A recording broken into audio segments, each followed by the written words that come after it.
Hello friends, आप सभी का क्लब आईएएस एस्पिरेंट चैनल पर स्वागत है। अगर आप सभी डेली टॉप 50 क्वेश्चंस प्रैक्टिस करना चाहते हैं तो आप मेरे साथ हमारे YouTube channel club IAS aspirant live session में दोपहर 12 बजे जुड़ सकते हैं। आज हम भारतीय न्यायपालिका से रिलेटेड बहुत ही इंपॉर्टेंट क्वेश्चंस को देखेंगे जो प्रीवियस ईयर में पूछे गए हैं और आने वाले एग्जाम में पूछे जाने के चांसेस हैं। दोस्तों, हमारा नया अचीवर बैच लॉन्च हो चुका है जिसकी फी है 99 रुपीज़ प्रति माह। यहाँ डेली असाइनमेंट, मैपिंग टास्क और हर संडे टेस्ट हुआ करता है। तो दोस्तों, अगर आप सभी हमारे इस कोर्स को परचेस करना चाहते हैं तो जल्दी से जल्दी परचेस कर लीजिए। चलिए दोस्तों, हम अपने क्वेश्चंस पर आते हैं।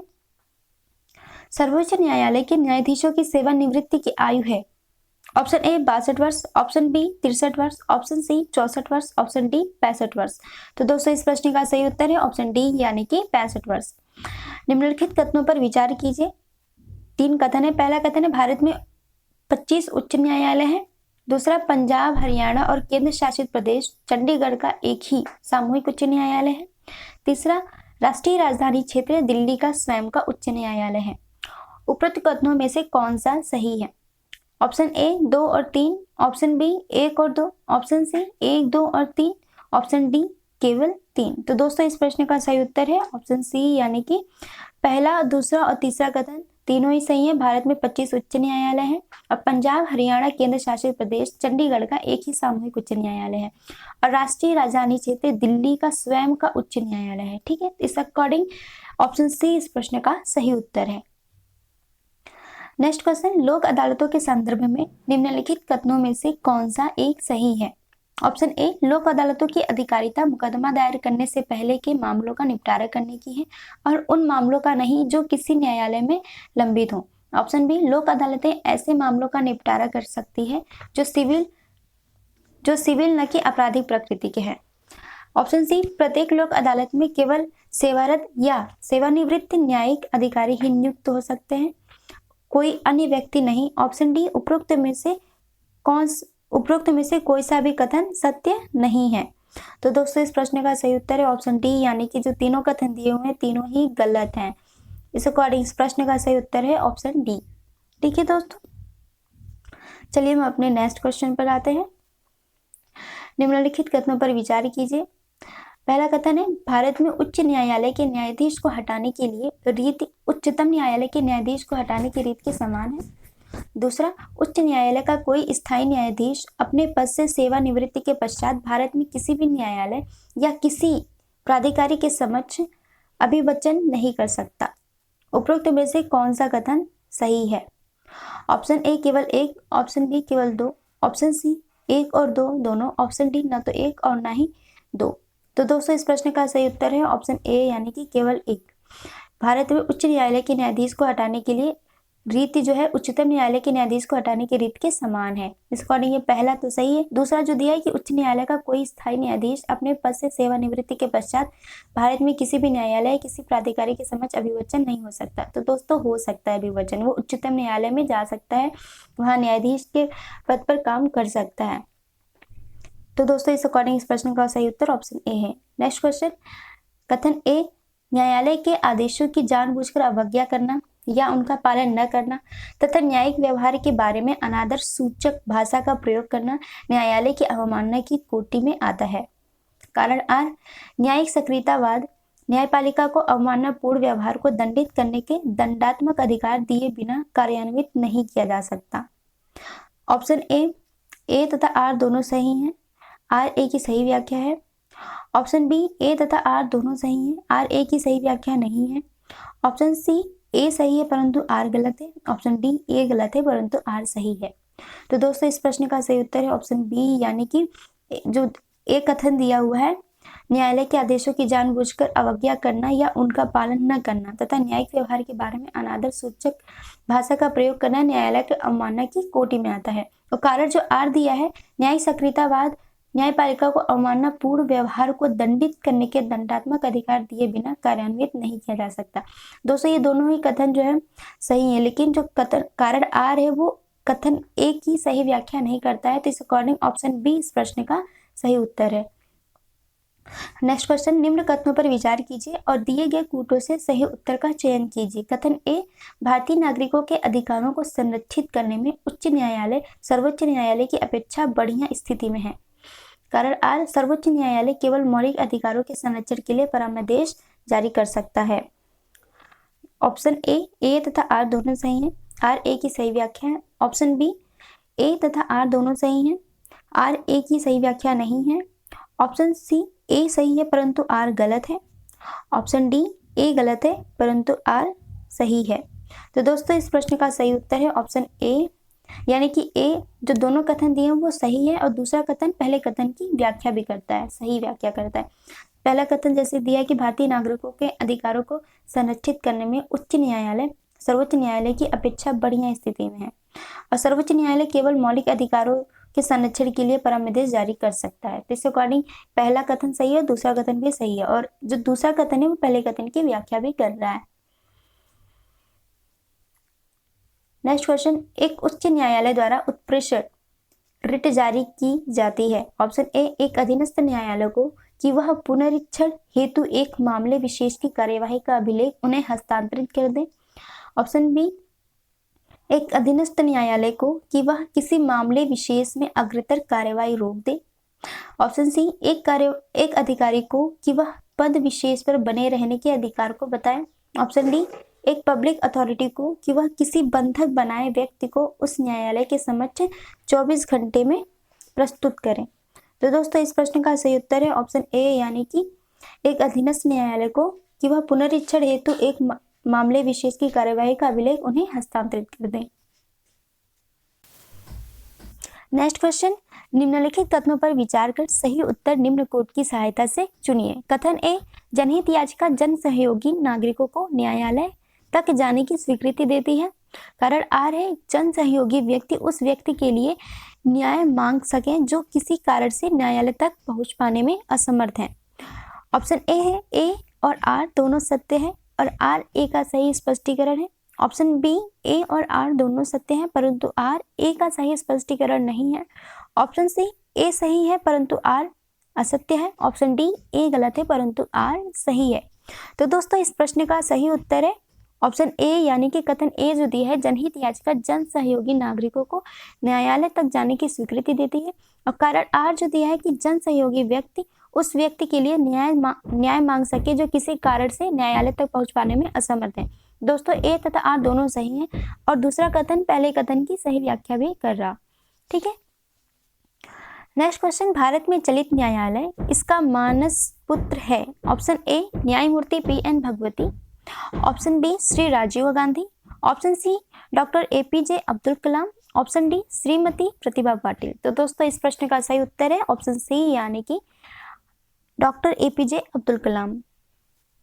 नेक्स्ट क्वेश्चन, बाबरी मस्जिद या राम जन्मभूमि का विवाद जो इलाहाबाद उच्च न्यायालय यानी कि लखनऊ न्यायपीठ के समक्ष है का प्रकार है। ऑप्शन ए, परामर्श याचिका। ऑप्शन बी, स्वत्वाधिकार मुकदमा। ऑप्शन सी, क्षतिपूर्ति का दावा। ऑप्शन डी, न्यायिक पुनरीक्षण याचिका। तो दोस्तों इस प्रश्न का सही उत्तर है ऑप्शन बी, यानी कि स्वत्वाधिकार मुकदमा। नेक्स्ट क्वेश्चन, भारत के संविधान के अनुसार जिला न्यायाधीश अभिव्यक्ति के अंतर्गत सम्मिलित नहीं होगा। ऑप्शन ए, मुख्य presidency magistrate. Option B, session न्यायाधीश। ऑप्शन सी, अधिकरण न्यायाधीश। ऑप्शन डी, लघुवाद न्यायालय का मुख्य न्यायाधीश। तो दोस्तों इस प्रश्न का सही उत्तर है ऑप्शन सी, यानी कि अधिकरण न्यायाधीश।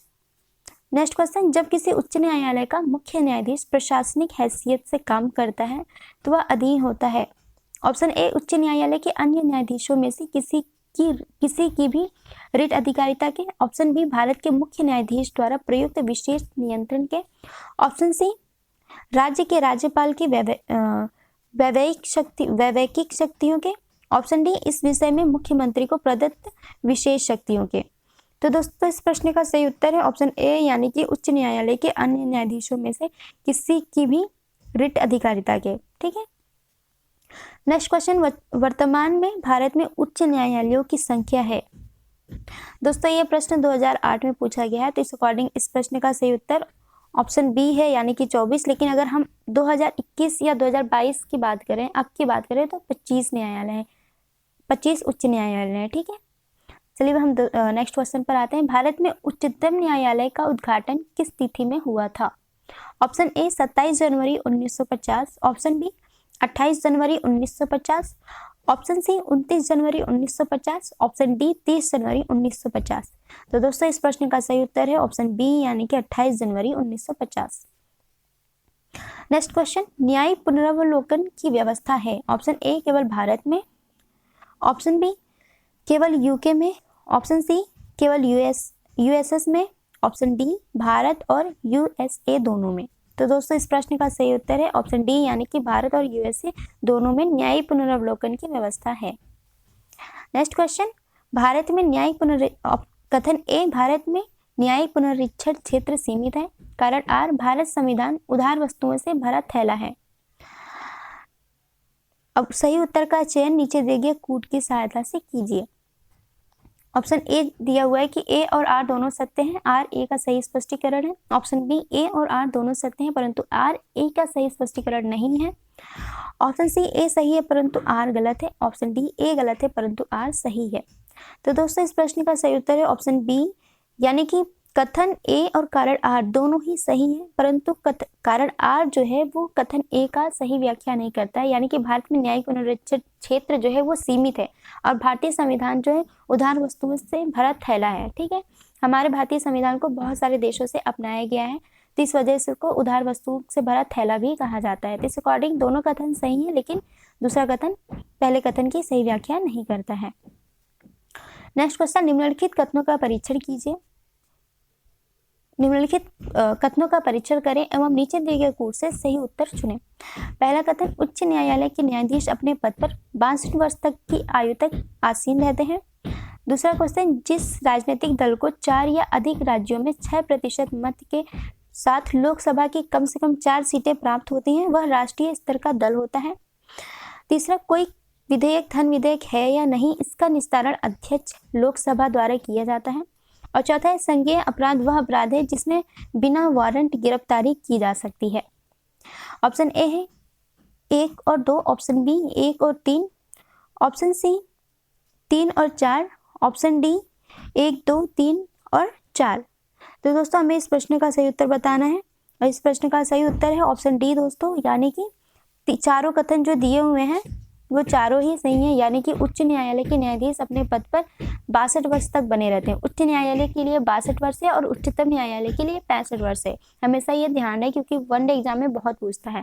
और दूसरा जो दिया है कि जिस राजनीतिक दल को 4 या अधिक राज्यों में 6% मत के साथ लोकसभा की कम से कम 4 सीटें प्राप्त होती हैं वो राष्ट्रीय स्तर का दल होता है, ये भी सही है। और तीसरा है कि कोई विधेयक धन विधेयक है या नहीं ये लोकसभा का अध्यक्ष निर्धारित करता है या डिसाइड करता है। और चौथा कथन यह है कि संज्ञेय अपराध वह अपराध है जिसे बिना वारंट गिरफ्तारी की जा सकती है। तो इस अकॉर्डिंग दोस्तों इस प्रश्न का सही उत्तर है ऑप्शन डी। ओके, चलिए हम नेक्स्ट क्वेश्चन पर आते हैं।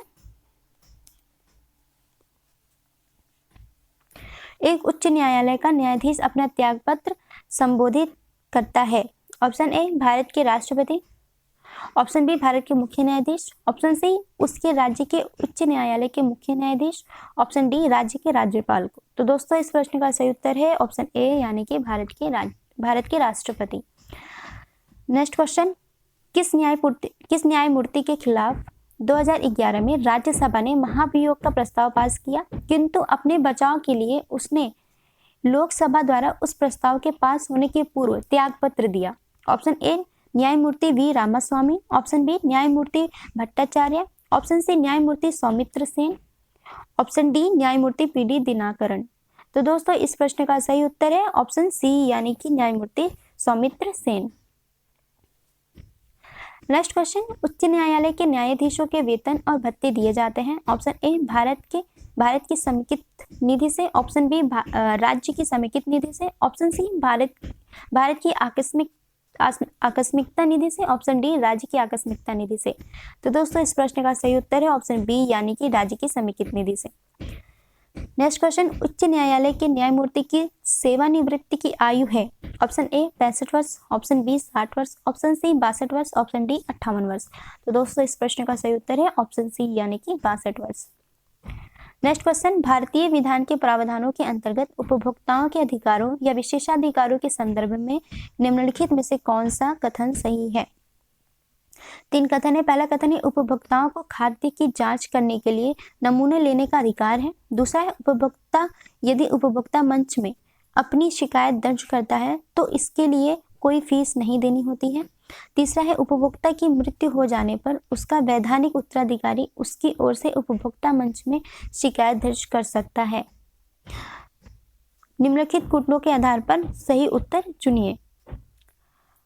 ऑप्शन ए केवल 1, ऑप्शन बी केवल 2 और 3, ऑप्शन सी 1 और 3, ऑप्शन डी 1, 2 और 3। तो दोस्तों इस प्रश्न का सही उत्तर ऑप्शन सी है, यानी कि पहला कथन जो दिया हुआ है उपभोक्ताओं को खाद्य की मंच की जांच करने के लिए नमूने लेने का अधिकार है, तो पहला कथन सही है। दूसरा कथन गलत है क्योंकि इसमें दिया है कि फीस नहीं देनी होती है बल्कि देनी होती है, इस अकॉर्डिंग ये दूसरा कथन गलत हुआ।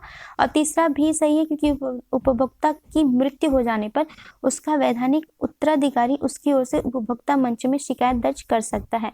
तो इस अकॉर्डिंग दोस्तों ऑप्शन सी इस प्रश्न का सही उत्तर है। नेक्स्ट क्वेश्चन, निम्नलिखित उच्च न्यायालयों में से कौन एक से अधिक राज्य केंद्र शासित प्रदेश के लिए है? Option A Allahabad, option B Delhi, option C Gujarat, option D Mumbai. तो दोस्तों इस प्रश्न का सही उत्तर है ऑप्शन डी यानी कि मुंबई।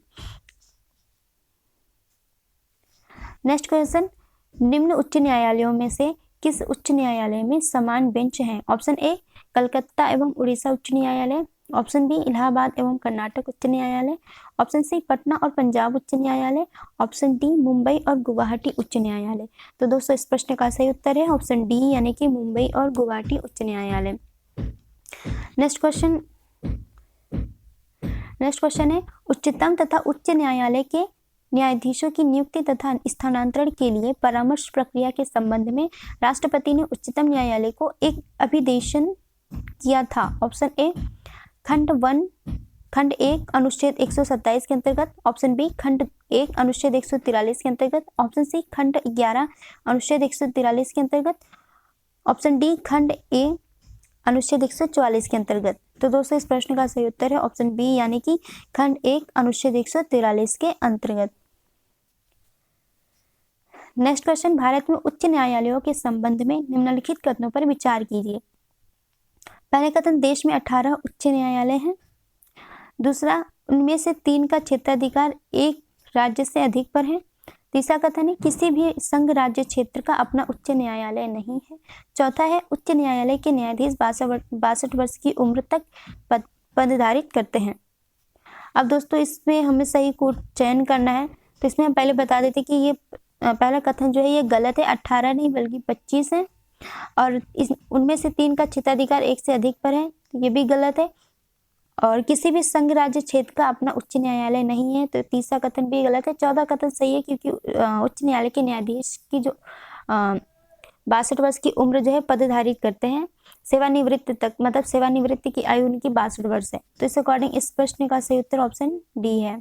ठीक है। नेक्स्ट क्वेश्चन, भारत के कितने उच्च न्यायालयों की अधिकारिता में वर्तमान में एक से अधिक राज्य हैं? संघ राज्य क्षेत्र शामिल नहीं है, तो ऑप्शन ए है 2, ऑप्शन बी है 3, ऑप्शन सी है 4, ऑप्शन डी है 7। तो दोस्तों इस प्रश्न का सही उत्तर है ऑप्शन सी यानी कि 4। नेक्स्ट क्वेश्चन, एक ऐसी याचिका जो न्यायपालिका द्वारा जारी की जाती है तथा जिसमें कार्यपालिका से कहा जाता है कि वह कार्य करे जो उसे प्रदत्त शक्तियों के अंतर्गत करना चाहिए था, उस रिट यानी कि याचिका को कहा जाता है। ऑप्शन ए बंदी प्रत्यक्षीकरण, ऑप्शन बी परमादेश, ऑप्शन सी प्रतिषेध, ऑप्शन डी अधिकार परीक्षा। तो दोस्तों इस प्रश्न का सही उत्तर है ऑप्शन बी यानी कि परमादेश। नेक्स्ट क्वेश्चन, निम्न में से कौन सी एक याचिका अधीनस्थ न्यायालयों की कार्य पद्धति का परीक्षण करती है? ऑप्शन ए अधिकार परीक्षा, ऑप्शन बी परमादेश, ऑप्शन सी उत्प्रेषण, ऑप्शन डी बंदी प्रत्यक्षीकरण। तो दोस्तों इस प्रश्न का सही उत्तर है ऑप्शन सी यानी कि उत्प्रेषण। ठीक है, उत्प्रेषण इस प्रश्न का सही उत्तर है। नेक्स्ट क्वेश्चन, निम्न में से कौन सा राज्य के उच्च न्यायालय का मुख्य क्षेत्राधिकार नहीं है? ऑप्शन ए परामर्श संबंधी क्षेत्राधिकार, ऑप्शन बी प्रारंभिक क्षेत्राधिकार, ऑप्शन सी निरीक्षण का क्षेत्राधिकार, ऑप्शन डी अपीलीय क्षेत्राधिकार। तो दोस्तों इस प्रश्न का सही उत्तर है ऑप्शन ए यानी कि परामर्श संबंधी क्षेत्राधिकार उच्च न्यायालय का मुख्य क्षेत्राधिकार नहीं है, बल्कि ये उच्चतम न्यायालय का क्षेत्राधिकार है, सुप्रीम कोर्ट का। ठीक है। नेक्स्ट क्वेश्चन, निम्नलिखित राज्यों में से किस राज्य का अपना उच्च न्यायालय नहीं है? Option A Orissa, option B Sikkim, option C Himachal Pradesh, option D Mizoram. तो दोस्तों इस प्रश्न का सही उत्तर है ऑप्शन डी यानी कि मिजोरम का अपना उच्च न्यायालय नहीं है। नेक्स्ट क्वेश्चन, किस उच्च न्यायालय ने यह फैसला दिया है कि एक ही बार में 3 बार तलाक कहने से तलाक होना गैर कानूनी है? ऑप्शन ए कलकत्ता उच्च न्यायालय, ऑप्शन बी इलाहाबाद उच्च न्यायालय, ऑप्शन सी बंबई उच्च न्यायालय, ऑप्शन डी पंजाब उच्च न्यायालय। तो दोस्तों इस प्रश्न का सही उत्तर है ऑप्शन बी यानी कि इलाहाबाद उच्च न्यायालय। ठीक है। नेक्स्ट क्वेश्चन, अंडमान व निकोबार द्वीप समूह पर निम्नलिखित उच्च न्यायालयों में से किस एक का क्षेत्राधिकार है? Option A Andhra Pradesh, option B Kolkata, option C Madras, option D Odisha. तो दोस्तों इस प्रश्न का सही उत्तर है ऑप्शन बी यानी कि कोलकाता। नेक्स्ट क्वेश्चन, उच्च न्यायालय की परामर्श जारी करने की शक्ति के अंतर्गत आते हैं? ऑप्शन ए संवैधानिक अधिकार, ऑप्शन बी सांविधिक अधिकार, ऑप्शन सी मौलिक अधिकार, ऑप्शन डी उपरोक्त सभी अधिकार। तो दोस्तों इस प्रश्न का सही उत्तर है ऑप्शन डी यानी कि ये सभी अधिकार जो है परामर्श जारी करने की शक्ति के अंतर्गत आते हैं। ठीक है, यानी कि संवैधानिक अधिकार, सांविधिक अधिकार और मौलिक अधिकार। नेक्स्ट क्वेश्चन, निम्नलिखित में से किन राज्यों में मार्च 2013 में उच्च न्यायालय स्थापित किए गए हैं? 4 कथन है। पहला अरुणाचल प्रदेश, दूसरा मेघालय, तीसरा मिजोरम, चौथा त्रिपुरा।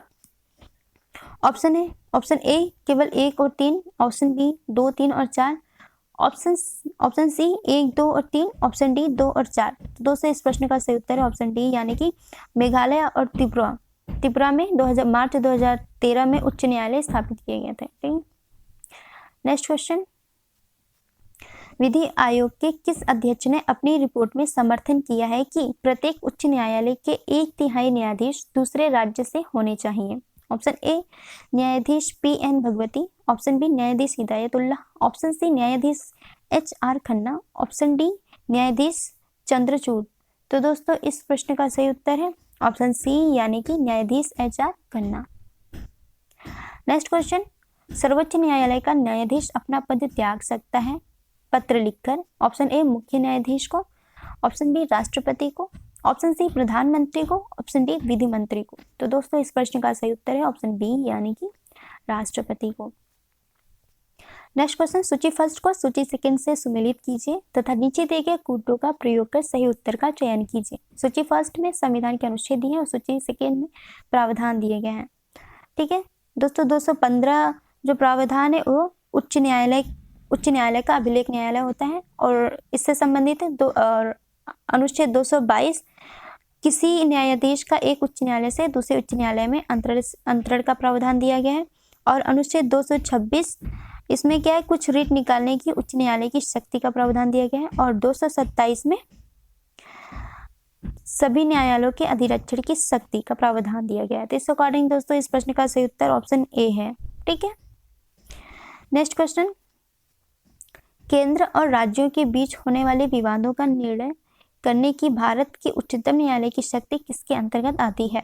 ऑप्शन ए परामर्शी अधिकारिता के अंतर्गत, ऑप्शन बी अपीली अधिकारिता के अंतर्गत, ऑप्शन सी मूल अधिकारिता के अंतर्गत, ऑप्शन डी रीट अधिकारिता के अंतर्गत। तो दोस्तों इस प्रश्न का सही उत्तर है ऑप्शन सी यानी कि मूल अधिकारिता के ऑप्शन सी मूल अधिकारिता के अंतर्गत। ठीक है। निम्नलिखित में से किसमें उच्चतर न्यायालयों के न्यायाधीशों की नियुक्ति में कार्यपालिका, विधायिका एवं मुख्य न्यायाधीश की भागीदारी की अनुशंसा की गई है? ऑप्शन ए संविधान के कार्यान्वयन के पुनरीक्षण का राष्ट्रीय आयोग, ऑप्शन बी राष्ट्रीय न्यायिक आयोग, ऑप्शन सी द्वितीय प्रशासनिक सुधार आयोग, ऑप्शन डी विधि आयोग का प्रतिवेदन। तो दोस्तों इस प्रश्न का सही उत्तर है ऑप्शन सी यानी कि द्वितीय प्रशासनिक सुधार आयोग। नेक्स्ट क्वेश्चन, भारत के नियंत्रक एवं महालेखा परीक्षक के संबंध में निम्नलिखित में से कौन सा सही नहीं है? ऑप्शन ए उनकी नियुक्ति राष्ट्रपति द्वारा की जाती है, ऑप्शन बी उनका वेतन सर्वोच्च न्यायालय के न्यायमूर्ति के समान होता है, ऑप्शन सी सेवानिवृत्ति के पश्चात वह अन्य सरकारी सेवा के अयोग्य हो जाते हैं, ऑप्शन डी उनको राष्ट्रपति पदच्युत कर सकते हैं। तो दोस्तों इस प्रश्न का सही उत्तर ऑप्शन डी है यानी कि उनको राष्ट्रपति पदच्युत कर सकते हैं। ये गलत कथन है। ठीक है। नेक्स्ट क्वेश्चन है, PIL है? Option A public interest litigation, option B public inquiry litigation, option C public investment litigation, option D private investment litigation. तो दोस्तों इस प्रश्न का सही उत्तर है ऑप्शन ए यानी कि public interest litigation. Next question, उच्च न्यायालय के सेवानिवृत्त जज की पेंशन कहाँ से दी जाती है? ऑप्शन ए भारत की संचित निधि से, ऑप्शन बी राज्य की संचित निधि से जहां उसने अंतिम सेवा की, ऑप्शन सी विभिन्न राज्यों की संचित निधि से जहां जहां उसने सेवा की, ऑप्शन डी भारत की आकस्मिक निधि से। तो दोस्तों इस प्रश्न का सही उत्तर है ऑप्शन ए यानी कि भारत की संचित निधि से उच्च न्यायालय के सेवानिवृत्त जज की पेंशन दी जाती है, यहाँ से भारत की संचित निधि से दी जाती है। और अगर पेंशन सैलरी की बात करें तो वो राज्य की संचित निधि पर क्या कहते हैं, राज्य की संचित निधि पर भारित होता है उच्च न्यायालय के न्यायाधीशों के वेतन, ठीक है। लेकिन अगर पेंशन की बात करें तो फिर भारत की संचित निधि से दी जाती है। नेक्स्ट क्वेश्चन, किस कानून के अंतर्गत यह विहित है कि भारत के उच्चतम न्यायालय की संपूर्ण कार्यवाही अंग्रेजी भाषा में होगी? ऑप्शन ए उच्चतम न्यायालय कानून 1966 द्वारा, ऑप्शन बी भारतीय संविधान के अनुच्छेद 145 द्वारा, ऑप्शन सी संसद द्वारा बनाए गए विधेयक द्वारा, ऑप्शन डी भारतीय संविधान के अनुच्छेद 348 द्वारा। तो दोस्तों इस प्रश्न का सही उत्तर ऑप्शन डी है यानी कि भारतीय संविधान के अनुच्छेद 348 द्वारा। नेक्स्ट क्वेश्चन, संविधान के किस अनुच्छेद के अंतर्गत न्यायालयों द्वारा संसद की कार्यवाहियों की जांच करना प्रतिबंधित किया गया है? ऑप्शन ए अनुच्छेद 127, ऑप्शन बी अनुच्छेद 122, ऑप्शन सी अनुच्छेद 126, ऑप्शन डी अनुच्छेद 139। तो दोस्तों इस प्रश्न का सही उत्तर है ऑप्शन बी यानी कि अनुच्छेद 122। नेक्स्ट क्वेश्चन, भारत में सुधारात्मक याचिका उच्चतम न्यायालय में निम्न अनुच्छेदों के अंतर्गत दाखिल की जा सकती है? ऑप्शन ए अनुच्छेद 138, ऑप्शन बी अनुच्छेद 140, ऑप्शन सी अनुच्छेद 142, ऑप्शन डी अनुच्छेद 146। तो दोस्तों इस प्रश्न का सही उत्तर है ऑप्शन सी यानी कि अनुच्छेद 142। नेक्स्ट क्वेश्चन, भारत में न्यायिक सक्रियता संबंधित है? ऑप्शन ए प्रतिबद्ध न्यायपालिका से, ऑप्शन बी जनहित याचिका से, ऑप्शन सी न्यायिक पुनरावलोकन से, ऑप्शन डी न्यायिक स्वतंत्रता से। तो दोस्तों इस प्रश्न का सही उत्तर है ऑप्शन बी यानी कि जनहित याचिका से। नेक्स्ट क्वेश्चन है, भारतीय प्रशासनिक सेवा और भारतीय पुलिस सेवा को समाप्त करने की सिफारिश किसने की थी? ऑप्शन ए ढेवर आयोग, ऑप्शन बी कालेकर आयोग, ऑप्शन सी खेर आयोग, ऑप्शन डी राजमन्नार आयोग। तो दोस्तों इस प्रश्न का सही उत्तर है ऑप्शन डी यानी कि राजमन्नार आयोग। नेक्स्ट क्वेश्चन, बोहरा समिति फिर डॉट डॉट है के अध्ययन के लिए बनाई गई थी। तो इस डॉट डॉट की जगह हमें फिल करना है जो चारों ऑप्शन दिए उनमें से किसी एक को। तो ऑप्शन ए है पुलिस सुधार, ऑप्शन बी वित्तीय सुधार, ऑप्शन सी राजनेताओं और अपराधियों की साठगांठ, ऑप्शन डी राज्यपालों की नियुक्ति। तो दोस्तों इस प्रश्न का सही उत्तर है ऑप्शन सी यानी कि राजनेताओं और अपराधियों की साठगांठ, यानी कि बोहरा समिति राजनेताओं तथा अपराधियों की साठगांठ के अध्ययन के लिए बनाई गई थी। नेक्स्ट क्वेश्चन है, निम्नलिखित में से किन राज्यों में लोक आयुक्त अधिनियम ने मुख्यमंत्री को भी अपने दायरे में ले लिया? ऑप्शन ए पश्चिम बंगाल और केरल, ऑप्शन बी उत्तर प्रदेश और उत्तराखंड, ऑप्शन सी मध्य प्रदेश और गुजरात, ऑप्शन डी राजस्थान और कर्नाटक। तो दोस्तों इस प्रश्न का सही उत्तर है ऑप्शन सी यानी कि मध्य प्रदेश और गुजरात। दोस्तों ये क्वेश्चन हमारे इस सेशन का लास्ट था। दोस्तों अगर आप सभी करंट की प्रिपरेशन करना चाहते हैं पीटी और मेंस के लेवल पे, तो शाम 5 से 6 बजे हमारे YouTube channel club IAS aspirant पर सर आरजी सर की लाइव क्लास चलती है, तो उसे ज्वाइन जरूर करें। और दोस्तों अगर आप सभी को हमारा वीडियो अच्छा लगा तो इसे ज़्यादा से ज़्यादा लाइक शेयर एंड सब्सक्राइब करें। और दोस्तों अगर आप सभी हमारे ऐप को इंस्टॉल करना चाहते हैं तो गूगल प्ले स्टोर पर जाके क्लब IAS एस्पिरेंट ऐप को इंस्टॉल कर सकते हैं। थैंक यू दोस्तों।